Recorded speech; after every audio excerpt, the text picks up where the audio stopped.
Hi అండి. అందరికీ నమస్కారం. Welcome to my channel. ఈ వీడియోలో ప్రభుత్వ ఉద్యోగులకు మరియు పెన్షనర్ల జీతాలు మరియు రిటైర్మెంట్ బెనిఫిట్స్‌పై కొత్త నిబంధనలు వచ్చేసాయి. సో, పూర్తి సమాచారాన్ని వీడియోలో తెలుసుకుందాము. వీడియో అయితే ఎక్కడ గాని స్కిప్ చేయకుండా ఎండ్ వరకు చూసేయండి. అప్పుడు ఇన్ఫర్మేషన్ పూర్తిగా అర్థమవుతుంది.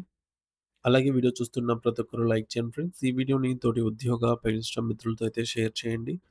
కొత్తగా మన ఛానల్ చూస్తున్నవారు ఇంకా ఎవరైనా సబ్స్క్రైబ్ చేసుకోకపోతే వెంటనే మన ఛానల్‌ని సబ్స్క్రైబ్ చేసుకోండి.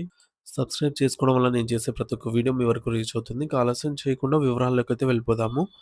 ఫ్రెండ్స్ ఇక విషయానికొచ్చినట్లయితే భారతదేశంలోని ప్రభుత్వ మరియు ప్రైవేట్ రంగ ఉద్యోగులతో పాటుగా పెన్షనర్లందరికీ సంబంధించి వారి జీతభత్యాలు మరియు పదవి విరమణ ప్రయోజనాలు రిటైర్మెంట్ బెనిఫిట్స్ విషయంలో కేంద్ర ప్రభుత్వం అత్యంత కీలకమైన మరియు విప్లవాత్మకమైన మార్పును తీసుకొస్తోంది. ముఖ్యంగా కొత్తగా అమల్లోకి రాబోతున్న లేబర్ కోడ్స్ కారణంగా ఉద్యోగుల వేతన నిర్మాణంలో భారీ మార్పులు సంభవించబోతున్నాయి. దీనివల్ల భవిష్యత్తులో ఉద్యోగులు పొందే గ్రాట్యుటీ మొత్తం మునుపటి కంటే చాలా ఎక్కువగా పెరిగే అవకాశం ఉందని ఆర్థిక నిపుణులు విశ్లేషిస్తున్నారు. మరి ఈ మార్పులకు ప్రధాన కారణం ఏమిటంటే, ఒక ఉద్యోగికి ఇచ్చే జీతాన్ని లెక్కించే విధానంలో ప్రభుత్వం ప్రాథమికంగా కొన్ని నిబంధనలను సవరించింది. ఇప్పటివరకు అనేక సంస్థలు తమ వ్యయాన్ని తగ్గించుకోవడానికి బేసిక్ పే తక్కువగా ఉంచి ఇతర అలవెన్స్‌లను ఎక్కువగా చూపేవి. కానీ కొత్త నిబంధనల ప్రకారంగా ఇది సాధ్యం కాదు. కొత్త నిబంధనల ప్రకారం ఒక ఉద్యోగికి ఇచ్చే మొత్తం వేతనంలో లేదా cost to company cost to company సీటీసీలో బేసిక్ పే, కరువు భత్యం, డీఏ మరియు రిటైనింగ్ అలవెన్స్‌లు అన్నీ కలిపి కనీసం 50% ఉండాలి. అంటే మీరు మీ మొత్తం జీతంలో సగం భాగం కంటే ఖచ్చితంగా ఈ యొక్క ప్రాథమిక అంశాలే ఉండాలి. దీనివల్ల గ్రాట్యుటీ లెక్కించేటప్పుడు ఆ బేసిక్ పే అనేది పెద్ద మొత్తంలో ఉంటుంది కాబట్టి చివరికి ఉద్యోగి చేతికి వచ్చే గ్రాట్యుటీ సొమ్ము కూడా గణనీయంగా అయితే పెరుగుతుంది.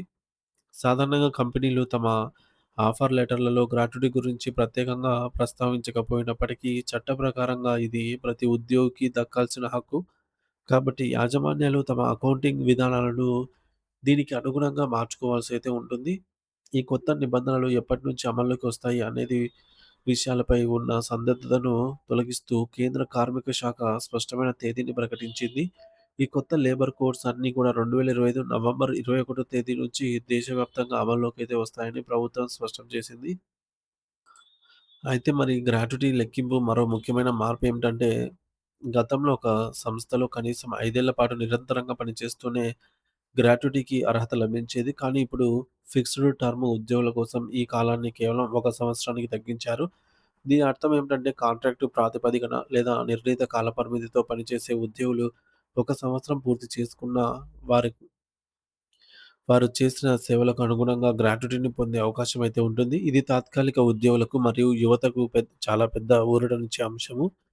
అయితే ఇప్పటికే సుదీర్ఘ కాలంగా పనిచేస్తూ ఉన్న పాత ఉద్యోగులు ఈ మార్పుల వల్ల నష్టపోతారని ఆందోళన చెందాల్సిన అవసరం లేదు. ఎందుకంటే వారు పదవీ విరమణ చేసే సమయంలో అప్పటికి అమల్లో ఉన్న కొత్త బేసిక్ పే మరియు నిబంధనల ప్రకారమే వారి యొక్క పూర్తి సర్వీస్ కాలానికి గ్రాట్యుటీని అయితే లెక్కిస్తారు. ఇక్కడ మరో ఆసక్తికరమైన విషయం ఏమిటంటే, ఒక ఉద్యోగి తన పదవీ విరమణ సంవత్సరంలో 6 నెలల కంటే ఎక్కువ కాలం పనిచేస్తే దానిని ఒక పూర్తి ఏడాదిగా పరిగణించి గ్రాట్యుటీని లెక్కిస్తారు. దీనివల్ల మరికొంత అదనపు నగదు వచ్చే అవకాశం అయితే ఉంటుంది. ఒక చిన్న ఉదాహరణతో దీన్ని అర్థం చేసుకుంటే, గతంలో ఒక ఉద్యోగి బేసిక్ పే తన సీటీసీలో 30% మాత్రమే ఉంటే ఇప్పుడది తప్పనిసరిగా 50%కి పెరుగుతుంది కాబట్టి, ఆ నిష్పత్తిలో గ్రాట్యుటీ చెల్లింపులు దాదాపు 66% వరకు పెరిగే అవకాశం కనిపిస్తోంది. అయితే ఈ నాణేనికి మరో పక్క కూడా ఉంది. బేసిక్ పే పెరగడం వల్ల గ్రాట్యుటీ మరియు ప్రావిడెంట్ ఫండ్ పీఎఫ్ కాంట్రిబ్యూషన్‌లు కూడా పెరుగుతాయి. దీనివల్ల ఉద్యోగికి ప్రతి నెల చేతికి వచ్చే నికర జీతం కొంతమేర తగ్గే అవకాశం అయితే ఉంది. ఇది ప్రస్తుత అవసరాలకు మరియు భవిష్యత్తు సామాజిక భద్రతకు మధ్య జరిగే ఒక చిన్న సర్దుబాటు లాంటిదని ఆర్థికవేత్తలు అభివర్ణిస్తున్నారు. అంటే ఇప్పుడు నెలవారీ జీతం కొంచెం తగ్గినట్లు అనిపించినా సరే, పదవీ విరమణ చేసే సమయంలో ఒకేసారి చేతికొచ్చే పెద్ద మొత్తం మీ భవిష్యత్తుకు కొండంత అండగా అయితే నిలుస్తుంది. కొంతమంది ఉద్యోగులకు ఈ కొత్త నిబంధనల వల్ల వారు పొందే బోనస్ మొత్తాలు కూడా పెరిగే అవకాశం ఉంది అని అయితే సమాచారము. మొత్తం మీద 2025 నవంబర్ 21 నుండి దేశంలోని ఉద్యోగ వ్యవస్థలో ఒక కొత్త శకం ప్రారంభం కాబోతోంది. ఇది ఉద్యోగులందరికీ దీర్ఘకాలికంగా ఆర్థిక స్థిరత్వాన్ని మరియు గౌరవప్రదమైన పదవీ విరమణ జీవితాన్ని ప్రసాదిస్తోంది. సో, ప్రభుత్వ శాఖలు మరియు ప్రైవేట్ సంస్థలు ఇప్పటికే ఈ మార్పులకు అనుగుణంగా తమ సాఫ్ట్‌వేర్‌లను మరియు అకౌంటింగ్ పద్ధతులను సిద్ధం చేసుకుంటున్నాయి. కాబట్టి ప్రతి ఉద్యోగి తమ పే స్లిప్‌లో వచ్చే మార్పులను గమనిస్తూ తమ భవిష్యత్ ప్రయోజనాల గురించి అవగాహన పెంచుకోవడం అనేది చాలా అవసరం.